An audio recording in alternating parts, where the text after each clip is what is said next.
want you to hit me as hard as you can.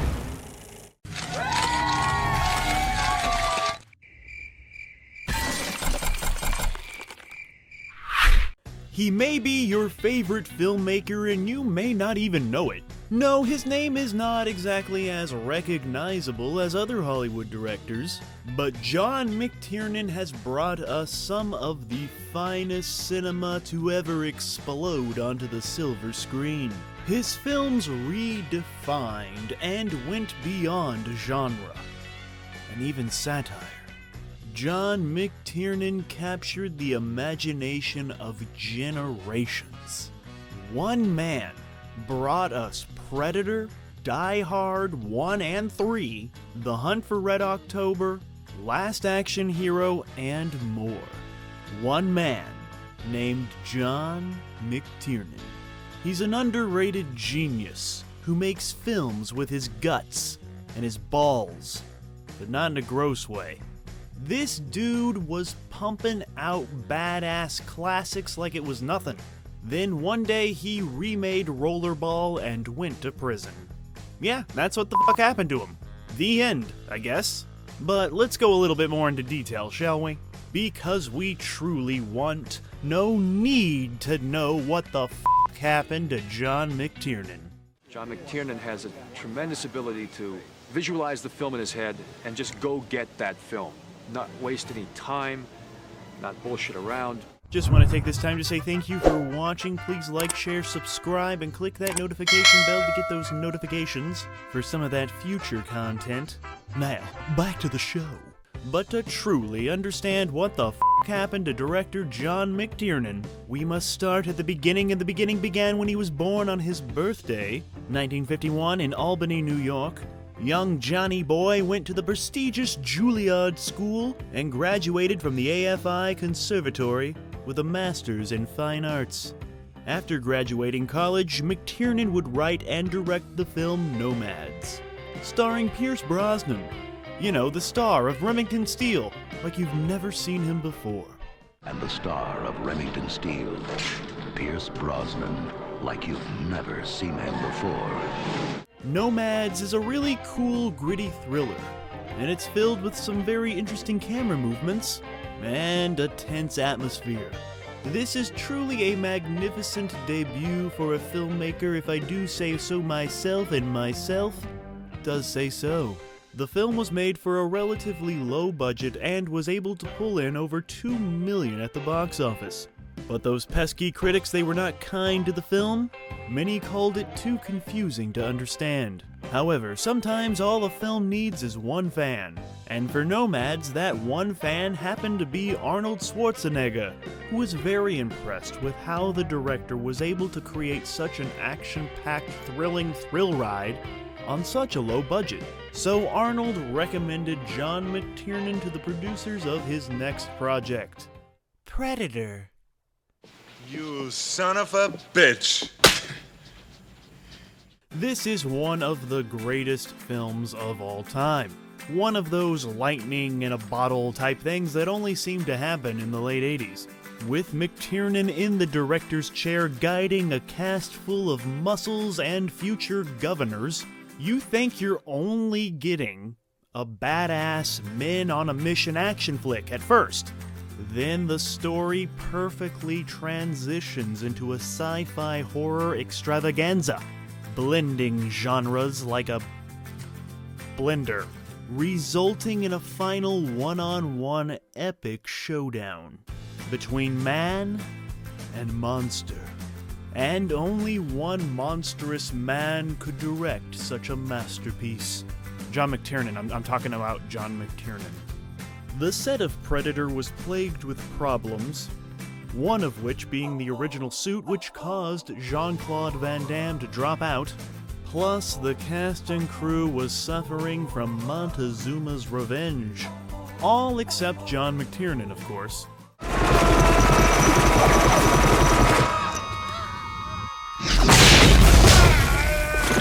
Predator would go on to make over $98 million worldwide, off an $18 million budget, spawning an entire franchise.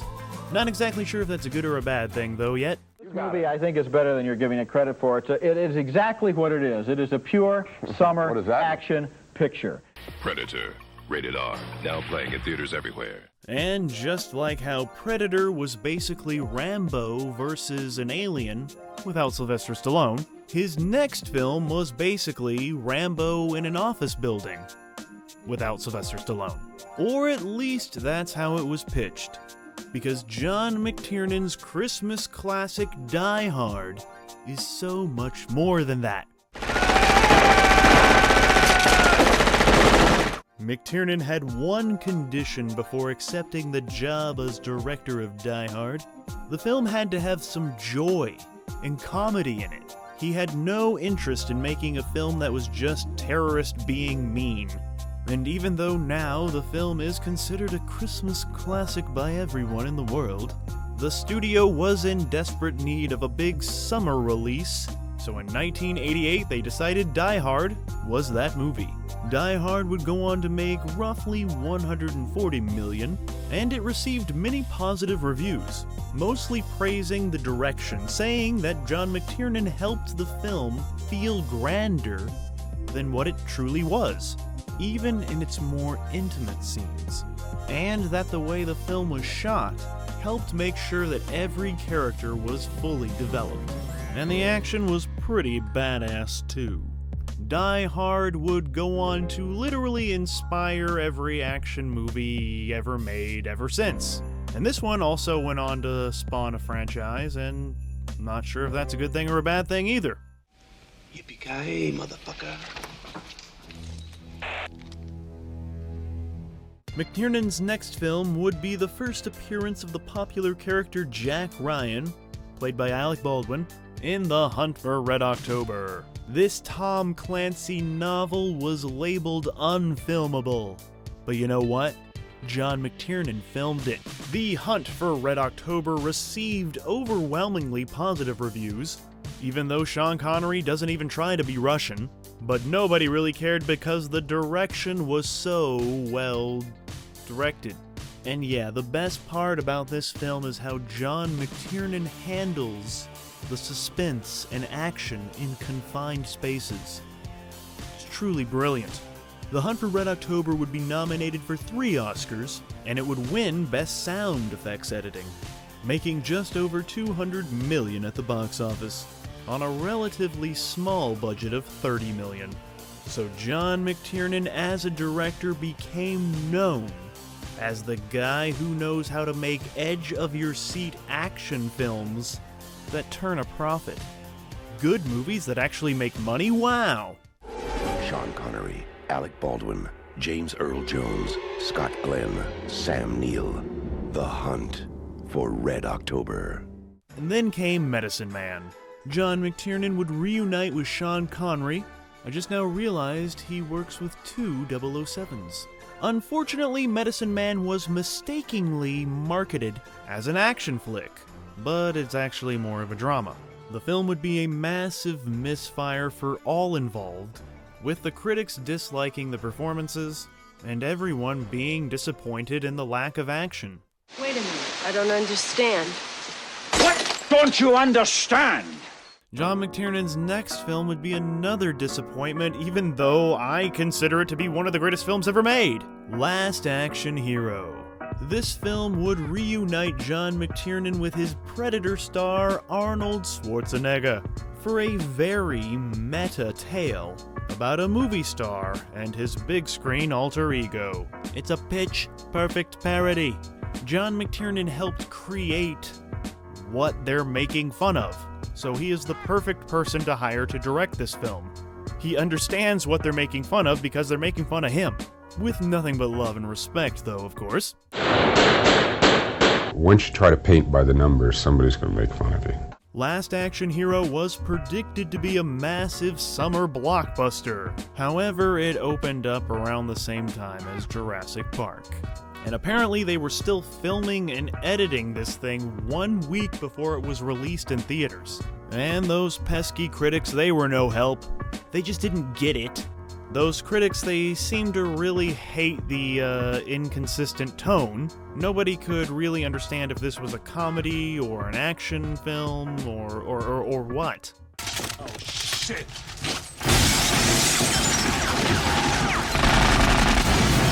But of course, amongst all those horrible reviews, there were a few that praised John McTiernan's direction, saying that even though he's spoofing the genre, he still finds a way to make some spectacular action sequences work. Of course, nearly 30 years since the film's release, Last Action Hero has gone on to be considered a cult classic. But yeah, as a kid in the 90s, I would watch this thing over and over. I even have a Jack Slater action figure with karate chop action, and in 4th grade I read the novelization. Last Action Hero would receive 6 Razzie Award nominations, including Worst Director for you-know-who. I enjoyed chunks of Last Action Hero, but culturally, I think it may be more significant than it is entertaining. It's a bomb!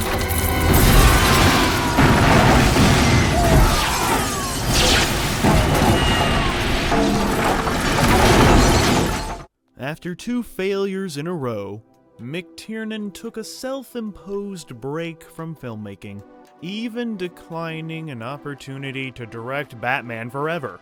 But when the opportunity arose to take on the next chapter of rough-and-tumble NYPD cop John McClane in Die Hard with a Vengeance, Die Hard 3, Johnny Boy knew it was time for him to get back into business. And he did. With a vengeance.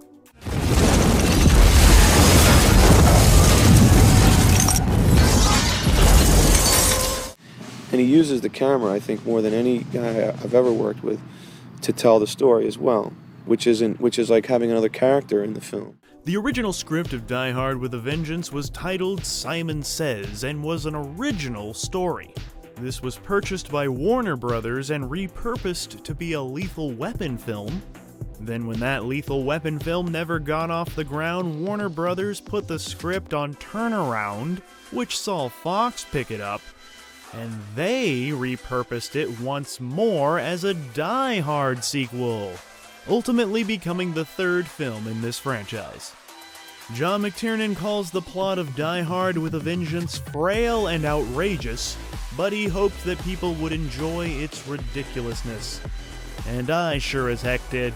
Critical reactions to the film were mixed, but many appreciated the chemistry between Bruce Willis and Samuel L. Jackson, as well as those amazing fast-paced action sequences. But yeah, I say this is actually a pretty amazing action film, and it does not get the respect it deserves, simply because it's a threequel. And yeah, Die Hard 1 is amazing, but it shouldn't overshadow this. We should still respect and appreciate this with a vengeance. Regardless of those critiques, the film would go on to be one of the top-grossing worldwide films of 1995, as well as John McTiernan's top-grossing film of his career, with over $366 million. Yippee-ki-yay, mother... In a John McTiernan film, Die Hard with a Vengeance. Then Johnny Boy took another few years off for some rest and relaxation, but he returned in 1999 with 2 projects. The first would be a slick remake of the Thomas Crown Affair, reuniting with his 007 Nomad star, Pierce. The film received mostly positive reviews with critics, calling it a sleek and stylish motion picture and a worthy remake. And you know what? That's actually an amazing accomplishment for a director, to remake a classic film without insulting it, while making it his own. Audiences sure did like the Thomas Crown Affair, and they gave it $124 million of their dollars. And John McTiernan says that he has in fact written a sequel. It's called Thomas Crown and the Missing Lioness, and only time will tell if that ever gets made.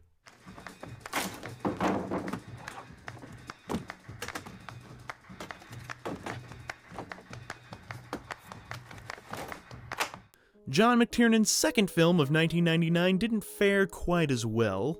It was called The 13th Warrior. It's a big-screen adaptation of the Michael Crichton novel, Eaters of the Dead, which is kind of like a loose retelling of Beowulf. Test screenings of this movie were so poor that the studio brought in Michael Crichton to direct the reshoots himself, pushing John McTiernan aside, which you should never do. And they also pushed the release date back over a year, as the film was being recut with a new ending and a new score and even a new title. At first they were calling it Eaters of the Dead, but then they changed it to The 13th Warrior. I got nothing wrong with the title of The 13th Warrior, but Eaters of the Dead sounds so much cooler. Critics said that the film looked good, but they could not get past the horrendous plot. You can tell that there's the makings of a better film deep inside of it, trying to get out, but it's doing its best. And when it was all said and done, The 13th Warrior had cost a reported $160 million, but was only able to recoup a little over $61 million back at the box office, making it one of the biggest money losers in box office history. But I am curious to see the original cut of what John had in mind. Hashtag release the McTiernan cut.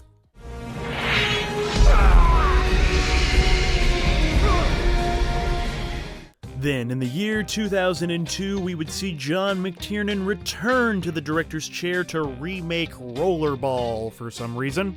John McTiernan's original cut of the film was a very hard R, with lots of blood and gore and nudity and roller balls. But after test audiences reacted poorly to all that blood and gore and nudity, MGM decided to do an extensive reshoot and re-edit, toning it all down to make it a nice PG-13. And yeah, those critics and audiences, they did not appreciate this incoherent mess. And this Rollerball remake would only make $25 million off a $70 million budget. And McTiernan would win Worst Director from the Stinkers Bad Movie Awards. Of course, this film Rollerball would eventually become the source of more problems for John McTiernan, but we'll get to that in just a bit. First, we need to basically discuss Basic. Yeah, his next movie was Basic, and as of right now, this was his last theatrical release. And this military thriller received mostly negative reviews, many saying that it lacked logic. So Basic was basically a flop, losing millions at the box office. Want to see what happens when you lie? What are you doing? When you lie? Of course, now John McTiernan has kinda become more infamous for his work not on film sets. Apparently, lying to the FBI is a big old no-no. And that's what Johnny Boy did.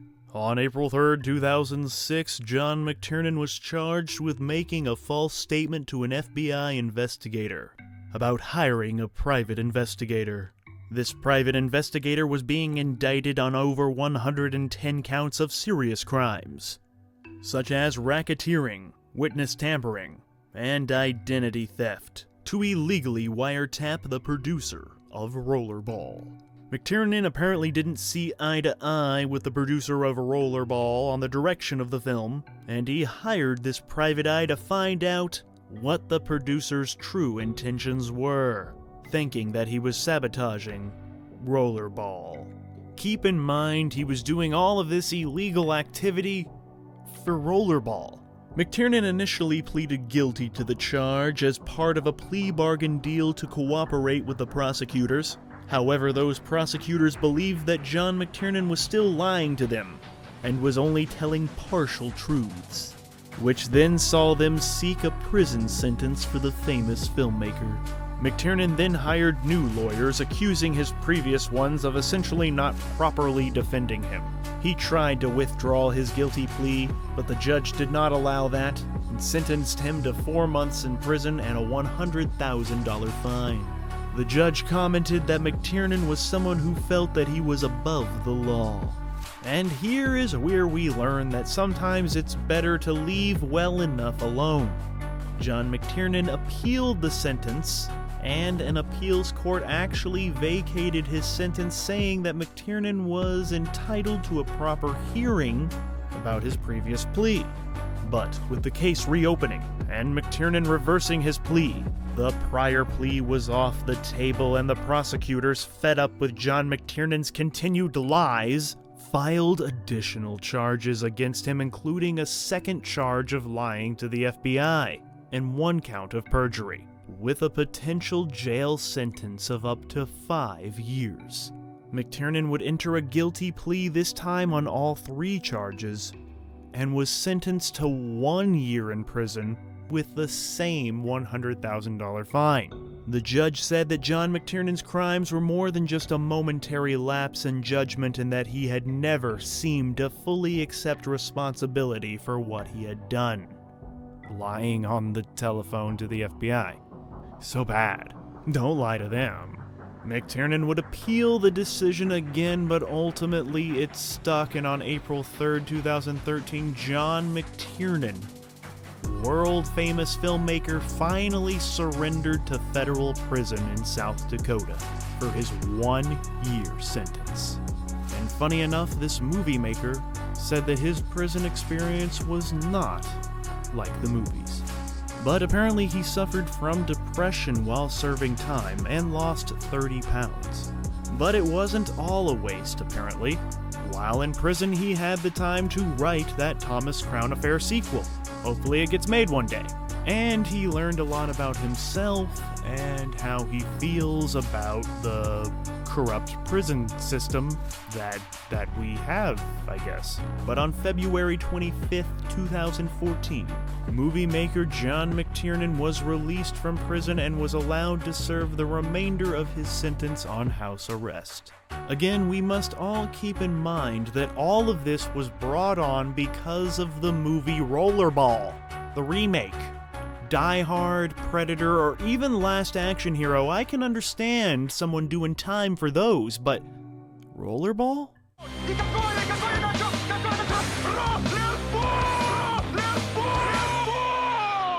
With John McTiernan's legal issues, he became pretty toxic in Hollywood. The Hollywood Reporter called John McTiernan one of Hollywood's most despised people, which I don't really get. I mean, he lied to the FBI. Okay, I'm pretty sure there's far worse, way more sinful, dangerous activity going on in Hollyweird right now than lying to the FBI, but well, yeah, okay, yeah. Since his release from prison, John McTiernan has stayed off the radar, only popping up in 2017 to direct a short film called The Red Dot, which was released as an advertisement for a video game, Tom Clancy's Ghost Recon Wildlands. But yeah, things may be looking up on the John McTiernan front. In May 2019, it was announced that he would be teaming up with Uma Thurman to make a sci-fi action film. This was to begin shooting, but then they decided to shut the whole f***ing world down, thus shutting this production down as well. Hi, my name's John McTiernan. John McTiernan made a name for himself by making badass action films. His mighty handful of films truly made a mark on the art of movie making, especially in the action section of Blockbuster Video. And every single modern-day action movie owes a massive debt to this man. But sometimes one bad decision can derail your whole life. And for McTiernan, that decision was to direct the remake of Rollerball and lie to the FBI. Don't lie to the FBI, I guess. Or don't get caught. Some advice, children?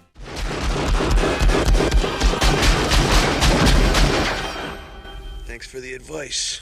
John McTiernan is now in his 70s, and free as a bird. Obviously, there's still some gas in his tank, and I say the world is due for at least one last classic John McTiernan action flick. Or maybe he should do a movie about what he learned about the prison system. But only if he wants to, because you know what? He served his time, no pun intended, I guess, and has paid his dues to the art of cinema. Like I said before, one dude brought us Predator, Die Hard 1 and 3, Hunt for Red October, Last Action Hero, and more. And that one man goes by the name of John McTiernan. With times a-changin' and movies not being, good anymore, filmmaker John McTiernan may very well be the true Last Action Hero. And that is what the f*** happened to John McTiernan. With a vengeance.